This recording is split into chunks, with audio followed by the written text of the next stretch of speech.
Hey,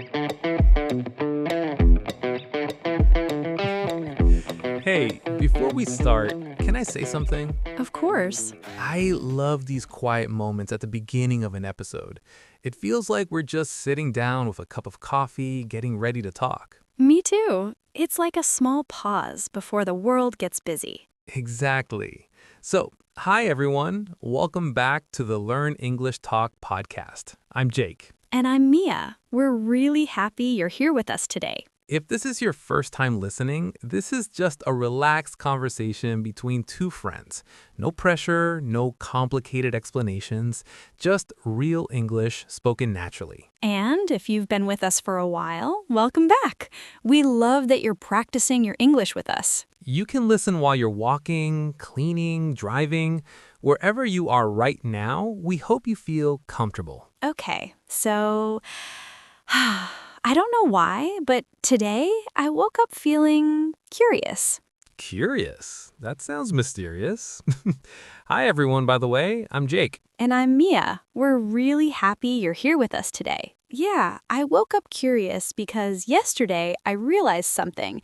I was talking to a neighbor and he asked me, "So, what do you do for fun?"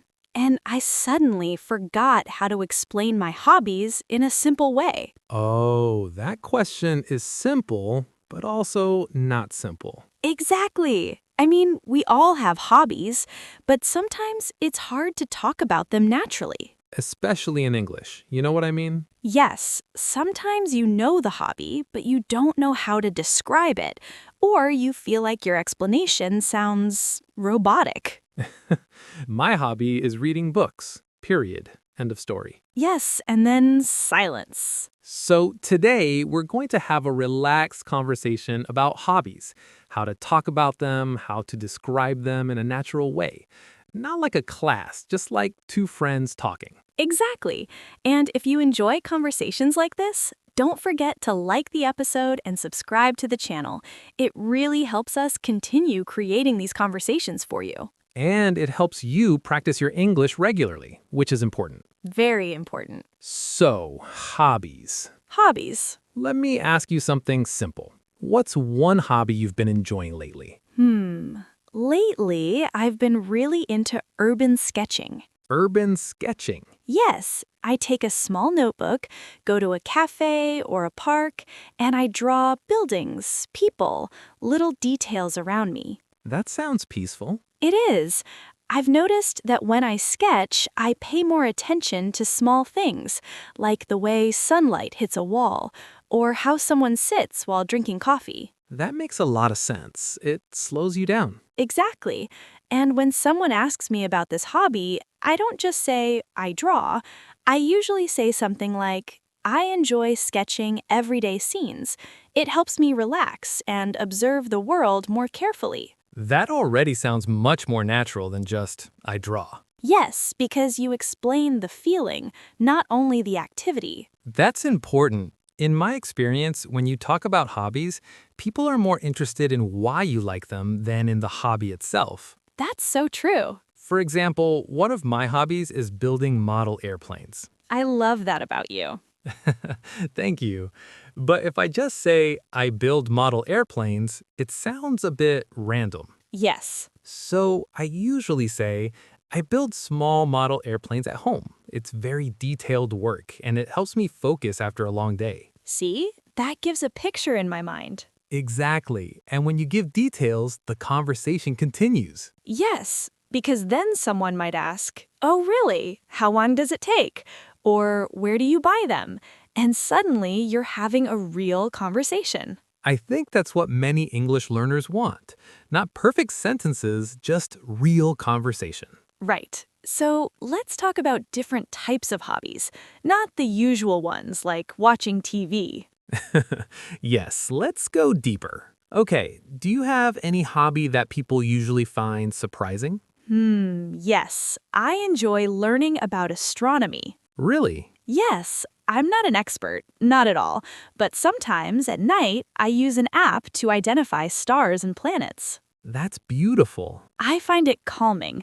When I look at the sky, I feel small, but in a good way. I understand. It gives perspective. Exactly. So, if someone asks me about my hobbies, I might say something like, I like learning about stars and planets. It makes me feel connected to something bigger. That's such a natural way to explain it. And it's simple vocabulary. Yes, nothing complicated, just honest. What about you? Any unusual hobbies? Well, I've recently started baking sourdough bread. oh yes, that's serious. It is serious. It's like having a pet. You have to feed the starter. I've heard that. So when I talk about it, I don't just say, I bake bread.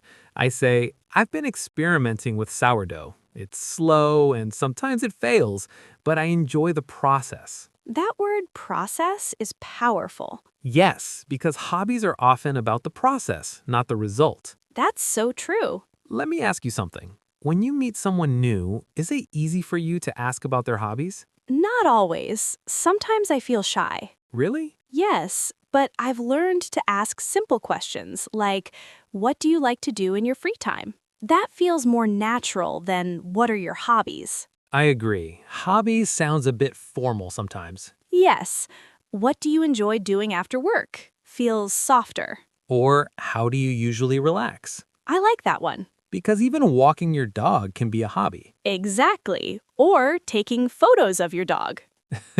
That's very specific. I may or may not know someone who does that. Of course. I think one problem learners have is that they compare their hobbies with others. Like, oh, my hobby is not interesting. Yes, but every hobby can be interesting if you explain why you like it. Exactly. For example, gardening. Some people think gardening is boring. But if someone says, I enjoy gardening because it helps me disconnect from my phone and work with my hands, suddenly it sounds meaningful. That's true. Or collecting vinyl records. Oh, that's cool. If you just say, I collect records, okay. But if you say, I love searching for old records in small shops, it feels like a treasure hunt. Now it's interesting. I love that. Treasure hunt. See? It creates emotion. So maybe the secret to talking about hobbies is adding emotion. Yes, adding emotion and small details. Let me say something else. I noticed that when I talk about my hobbies, I also use time expressions like I started last year or I've been doing this since college. That makes the story richer. Yes, for example, I've been hiking since I was a teenager. It's something my father introduced me to. That already feels personal. Exactly, and when you make it personal, people connect with you. That's beautiful. Do you think hobbies change over time? Oh, yes, definitely. How so? When I was younger, I loved dancing. I used to take dance classes twice a week. I didn't know that. Yes, it was a big part of my life. But then I got busy with work, and slowly I stopped. That happens. Now I don't dance as much, but I express creativity through sketching. So the hobby changed, but the feeling stayed. Exactly. The need to create is still there. That's deep. Thank you. I think that's also something learners can say. I used to. It's such a natural way to talk about past hobbies. Yes, I used to play the guitar, but I don't have much time now. Or I used to swim every weekend. That sounds very natural. We said we wouldn't teach, and here we are just naturally saying things. But it feels like a conversation, not a lesson. Exactly. By the way, if you're enjoying this conversation, you can pause right now and think about how you would describe your own hobby. And if you'd like, you can share it in the comments. We love reading what you write. Yes, and don't forget to subscribe if you want more conversations like this. It really supports the podcast. So, Jake, do you think hobbies are important? I do. I really do. Why? Because they remind us that we're more than our jobs. When someone asks, what do you do? We usually answer with our profession. Yes, But when someone asks, what do you enjoy? That's more personal. that's true. It shows another side of you. For example, I work in an office, but when I talk about baking or model airplanes, people see a different part of me. A softer part. Maybe. I think hobbies also help with stress. Definitely. When I sketch, I forget about emails, about deadlines. When I bake, I focus on simple things. flour, water, time. It sounds almost meditative. It is. And that's another great word learners can use. It's meditative. Yes. For example, knitting is meditative, or running clears my mind. Clears my mind. I like that. Me too. Let's imagine a situation. You're at a dinner party. Someone asks, "So, what do you do for fun?" Okay. How would you answer in a relaxed way? I might say, lately, I've been spending a lot of time sketching in cafes. It helps me slow down and notice little details. That sounds perfect. And you? I'd probably say, "I enjoy baking bread at home. It's a bit messy sometimes, but I like working with my hands." I like that you add a bit messy. It sounds real. Because it is messy. I think being honest is important, not trying to sound impressive. Yes, you don't need a cool hobby, you just need a real one. Exactly. Let me ask you something deeper. Do you think hobbies can help people feel less lonely? That's an interesting question. Because sometimes hobbies connect people. Yes, like joining a book club, Or a photography group. or even online communities. I've noticed that when people share the same hobby, conversation flows more easily. Because you already have something in common. Yes, you don't need to search for topics. That makes a lot of sense. For example, if I meet someone who also loves astronomy, we can talk about constellations, the night sky, apps we use. And suddenly, 1 hour passes. Exactly. I experienced that at a local baking workshop. Oh, Yes, I joined a small group class. At first, everyone was quiet. that's normal. But once we started talking about different flowers and techniques, the room became lively. Because you shared the same interest. Yes, it created connection. So maybe hobbies are not just activities, they are bridges. Wow, that's poetic. I didn't plan that. I like it. They are bridges. Between people, and even between who you were and who you are becoming. That's deep again. I'm in a reflective mood today. I can tell. Sometimes I think about hobbies I want to try. Like what? Pottery. That's nice. I like the idea of shaping clay with my hands, creating something physical. You should try it. I'm not so sure, but maybe soon. You see, that's another natural way to talk. I've been thinking about trying. Yes, I've been thinking about trying photography, or I'm curious about learning chess. Chess is intense, It is. but that's also a hobby people can talk about. Strategy, patience, And learning from mistakes. like life. Like life. I think one thing that makes conversations about hobbies interesting is storytelling. Yes. For example, instead of saying, "I like hiking," you can say, "Last month I went hiking early in the morning. The air was cold and the view was incredible." That immediately creates an image. Exactly, and it invites questions. Where did you go? Was it difficult? Yes, conversation grows. I love that.